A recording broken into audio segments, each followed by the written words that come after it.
आज आप लोग एक बहुत महत्वपूर्ण चर्चा करने जा रहे हैं। बहुत सारे लोगों के ये डिमांड है कि सर मुझे याद नहीं होता है, मेमोरी कैसे बढ़े। तो आपको बता रहे हैं याददाश्त कैसे बढ़ाई जाए। इस चीज़ से आप सब परेशान रहते हैं। हर एक छात्र परेशान रहता है, चाहे वो कमजोर छात्र हो, चाहे तेज हो, चाहे एवरेज छात्र हो। हर एक आदमी को शिकायत होती है अपने आप से कि मुझे याद नहीं होता है। और कोई कोई बच्चा तो तत्काल डॉक्टर के पास पहुंचना शुरू हो जाता है। डॉक्टर के पास पहुंचते हैं, डॉक्टर के पास तो किसी भी चीज़ में आपको वापस नहीं भेजना है, उसको कुछ न कुछ तो देना है। डॉक्टर के पास जाएंगे, वो आपको मल्टीविटामिन,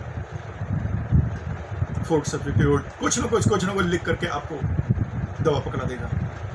लेकिन वास्तव में सोचने की बात यह है कि किसी भी दवा से आपकी याददाश्त इंप्रूव नहीं हो सकती। याददाश्त इंप्रूव आपके स्वस्थ मस्तिष्क से होगी। और आप देखिए, जैसे आपका स्वास्थ्य है, आप अपने स्वास्थ्य को सुव्यवस्थित रखने के लिए, एक स्वस्थ रहने के लिए क्या जरूरत होती है? एक निश्चित समय अंतराल के बाद खाना, लंच, डिनर और मॉर्निंग सुबह ही पहले ब्रेकफास्ट। यानी कह सकते हैं एक निश्चित समय पे breakfast, then lunch, then dinner. तो जब हम, और वो भी साथ में ये भी देखना है कि हमें ऋतु की जो सामान्य चीजें हैं, जो हमारे पास खाना घर में बने, उसे हमें मन से खा लेना चाहिए। तो जब हम तीनों टाइम खाना खाते हैं, पौष्टिक खाने का व्यवस्था करते हैं, तो हम देखते हैं कि हमारा शरीर स्वस्थ होता है। और साथ साथ में उसकी एक्सरसाइज भी करते हैं कि जितना हम खा रहे हैं उसका वसा न जमने पाए और वो सब एनर्जी में बिल्डअप हो जाए।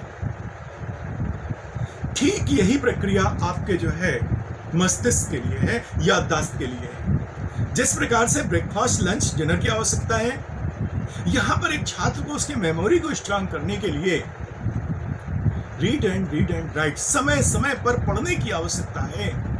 कंटिन्यू उसे निरंतर तरीके से उसे उसकी आंखों के द्वारा देखा जाए, मस्तिष्क के द्वारा उसको एक्सेप्ट किया जाए, अपने आप याददाश्त बढ़ेगी। और दूसरी याददाश्त के लिए क्या है? हमें केंद्रित होना पड़ेगा। जब हम किसी मुद्दे पर ध्यान लगा रहे हो, उस समय हमारा ध्यान उसी मुद्दे में होना चाहिए, उस मुद्दे की मूल इकाइयों पर होना चाहिए, उसकी मौलिकता पर होना चाहिए कि उसको हम कैसे आत्मसात करें, कैसे समझें और समय समय पर उसको रिकॉल करें। यानी पढ़ने वाले छात्र को डेली अपडेशन होना चाहिए। आज मुझे क्या नया सीखना है, पुराना मैंने क्या सीखा। और फिर शाम को सोते समय हर चीज का मनन करना है। जैसे मैंने बताया था कि तीनों टाइम खाना खाने के बाद, उसके बाद एक्सरसाइज भी करना है। इसी तरीके से यहाँ आप टाइम टाइम से पढ़ तो रहे हैं, लेकिन शाम को सोने के पहले जो दिन भर आपने पढ़ा है, जो पीछे का आपको आ रहा है, आप उसको रिवाइंड करिए, आप उसको मनन करिए। बिना मनन किए हुए वो आपके मस्तिष्क में सूचनाएं सिक्योर नहीं होंगी, क्योंकि ये कंप्यूटर वाला बटन नहीं है जो सेव कर दिया और आपके मस्तिष्क में रिजर्व हो गया।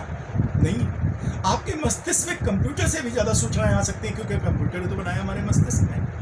लिहाजा इस चक्कर में न रहें कि याददाश्त बढ़ाने के लिए कोई दवा होगी, कोई तरीका होगा। तरीका यही है कि अपनी पढ़ाई को निरंतर जारी रखिए, सूचनाओं को लयबद्ध तरीके से पढ़ते जाइए, उनके बीच में इतना गैप न होने दें कि वो मस्तिष्क से विस्तृत हो जाए, बिछड़ जाए।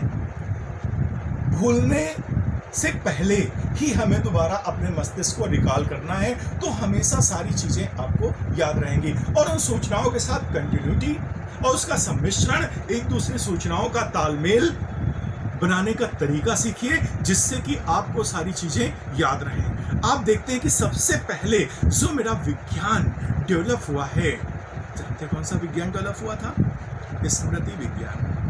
यानी जो आप याददाश्त कह रहे हैं, आप देखते हैं कि जब हमारा ऋग्वैदिक पुनर्संरचना का निर्माण हो रहा था, या आप गुरुकुल में चले जाइए तो वहां देखते हैं लोगों को रिटन में कुछ नहीं था, केवल गुरुजी बताते थे और मौखिक रूप से बोलते थे और लोगों को याद करना पड़ता था। तब भी ये सारी व्यवस्थाएं थीं और तब ये बताया जाता था कि आप किस तरीके से इन चीज़ों को सीख सकते हैं, कैसे याद करेंगे। जितना अच्छा आप सुनेंगे उतना अच्छा आप याद कर पाएंगे, जितने अच्छे तरीके से पढ़ेंगे उतने अच्छे तरीके से आप याद कर पाएंगे। इस तरीके से जब हम पढ़ाई करेंगे तो हमें हर चीज़ें आएंगी और हमारी ये शिकायत दूर हो जाएगी कि मुझे याद नहीं होता है। या सभी सोच रहे होंगे तो सही बात है, लेकिन हाँ, हमें अपने अंदर एक कॉन्फिडेंट लेवल डेवलप करना होगा और हमें ये सोचना होगा हमें हर कुछ आएगा।